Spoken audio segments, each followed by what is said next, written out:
Yo, so a bit of a jump forward in proceedings with this thing. I haven't really had a heap of time to get any work done, and when I do, I've only got a few hours, so I'm really sort of trying to haul ass and I don't have time to film. But anyway, I've got a bit of time to myself, and I thought I'd bring you up to date a little bit on what's been happening with the Mark II. So I have mocked up all the intercooler piping. I have relocated the intercooler to sort of a more mid-mount position, and we've got a new oil cooler there from Phoenix, one of their big bar and plate ones, which is actually meant for a Mustang apparently. I thought I'd try and make that work, so I'll run you through what we've done.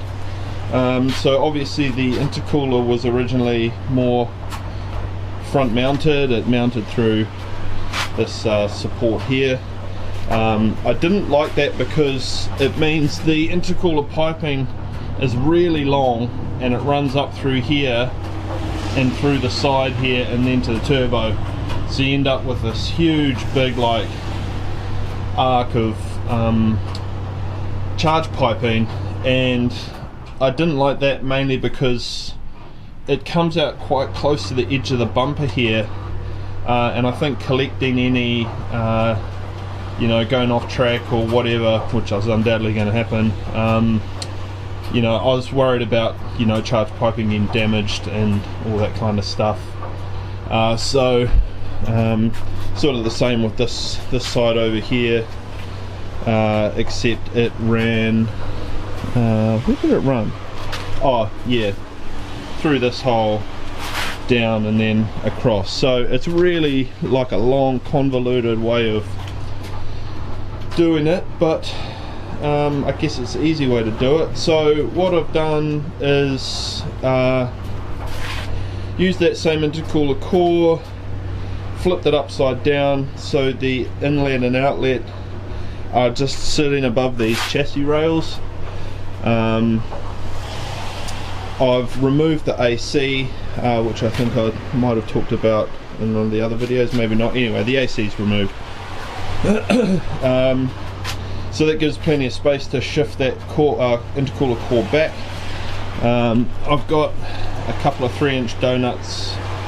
I've got a 3-inch donut from Race Pro, and chopped that up to create some tight radius elbows here. You can see there I've just notched away a little bit of the rad support so the piping can sit back further, and obviously on this intake side just runs S's up and into the throttle body.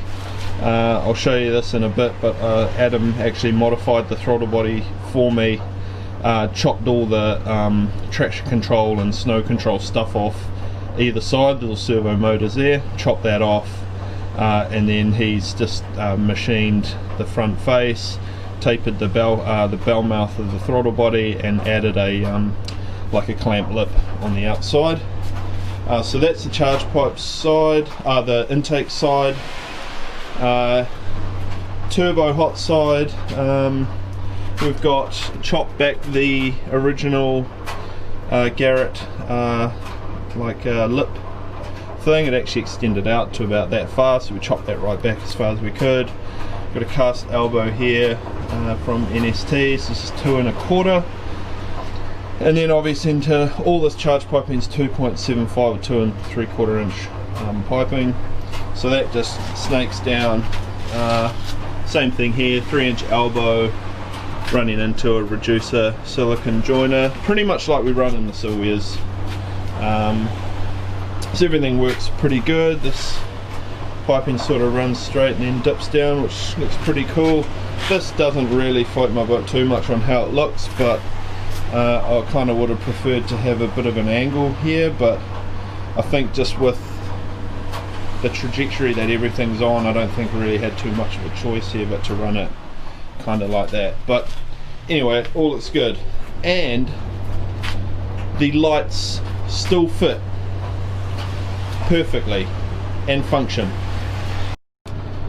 So these are the lights. These are the original. Oh, these are the lights I actually got from Japan. So they still use the original HRD pack.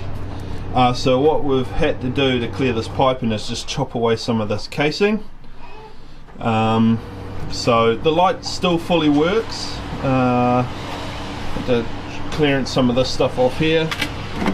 So the sort of sequence, this is a normal driving light and this is a high beam, but what I've actually done is rewired it so this becomes the high beam and this light is just not working at all, because I thought I'd have to chop out this whole backside of this for this piping to work.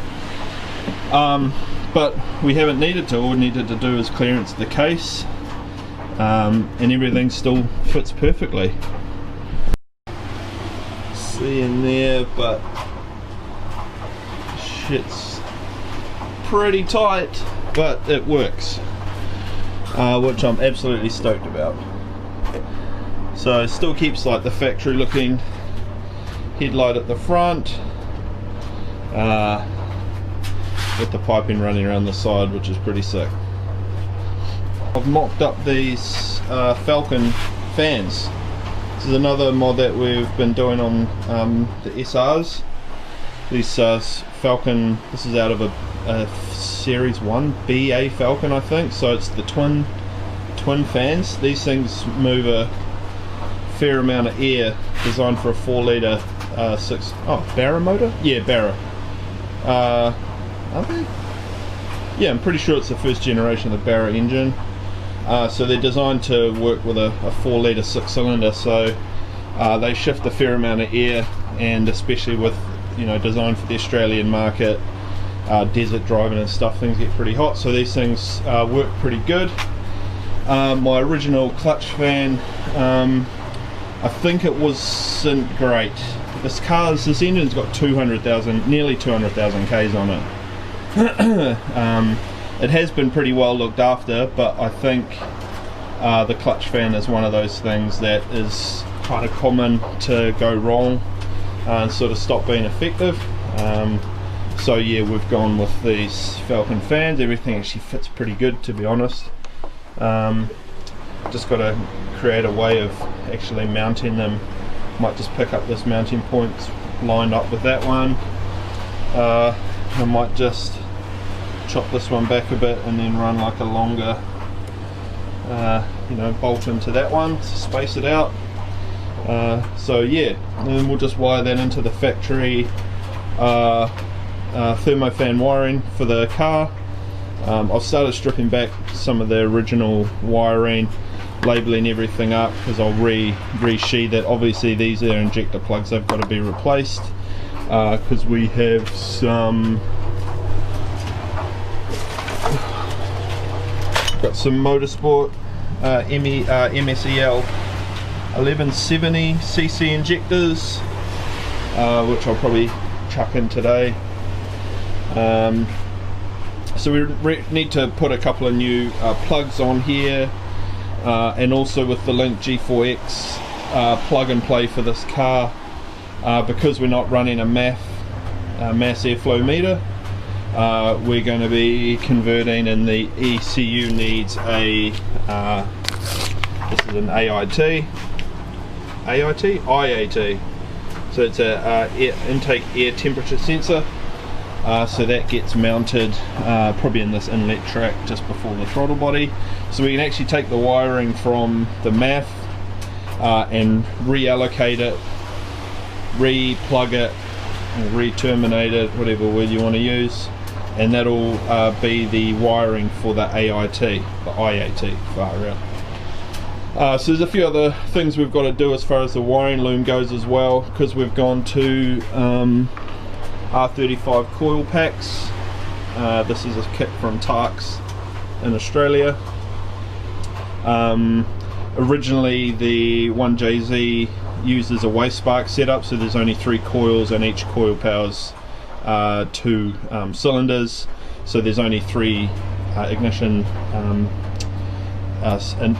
signals from the ECU. So the Link ECU actually has a provision for another 3, so that'll come through so we need to make a new loom for the ignition harness, ignition harness stuff, and we'll muck around with that further down the line. But at this stage, just trying to get a few things mocked up. I'll take all this stuff off and take it round to Adam. He's going to weld this stuff up for me, and I'll probably get this lower intake manifold mounted up properly with the injectors in place. Got this thing from, can't really see it, but I've got this oil adapter block. This is not thermostatic. I wasn't really overly worried about running a thermostatic oil block. I mean, this car is probably now heading more towards being a track car over a street car, you know, as a percentage. I'll still keep it road legal, but a few things have changed recently, so probably heading more towards a track-based car that is kind of road legal. So it's easy enough to warm the car up, get oil up to temps and stuff like that without a thermostatic sandwich block. So this is from Franklin Engineering, New Zealand product.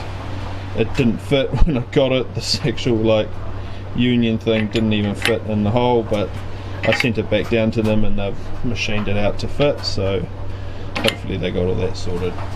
So I'll get that mounted in place, and a few other bits around this area. So yeah, we'll get into it. It's an extra catch up on where we've got. A fair bit's been done since we last sort of checked in, but we'll try and keep up with the videos.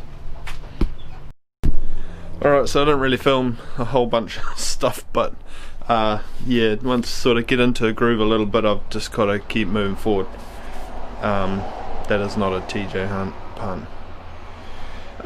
Anyway, I got all the aluminium charge piping all mocked up, pulled all that off, and had a big tidy up in the garage because I'd made a massive mess down here with my little drop saw, which I was cutting all the aluminium up with.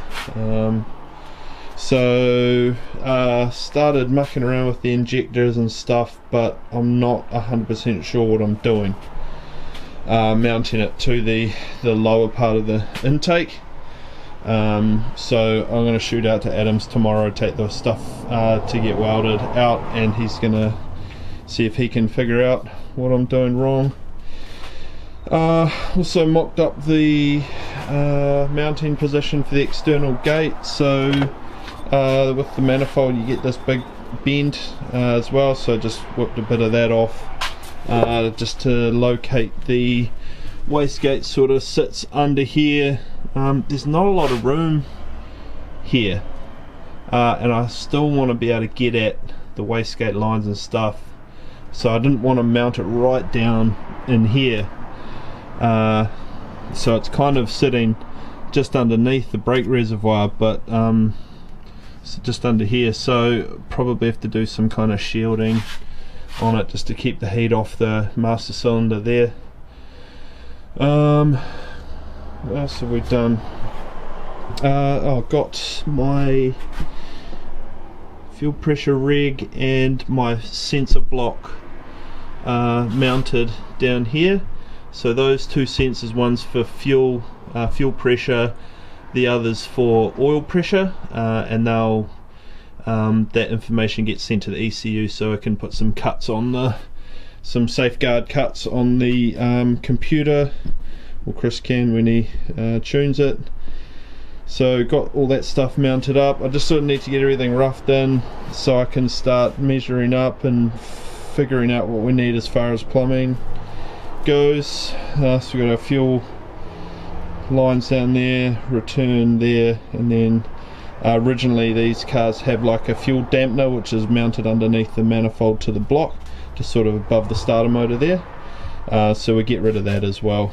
Not really necessary for this engine. So the Tarks, the pressure block's a Tarks item, and also can't really see it down there, but the AC delete brackets, a Tarks item as well, along with the R35 coil kit, that's also from Tarks. So highly recommended Tarks stuff actually. It's they predominantly used to do Nissan stuff, but now they're branching into a bit more Toyota stuff, and it's surprisingly cheap getting stuff out of Aussie at the moment because the dollar's so the New Zealand dollar's pretty strong against the Aussie. So yeah, probably end the video here.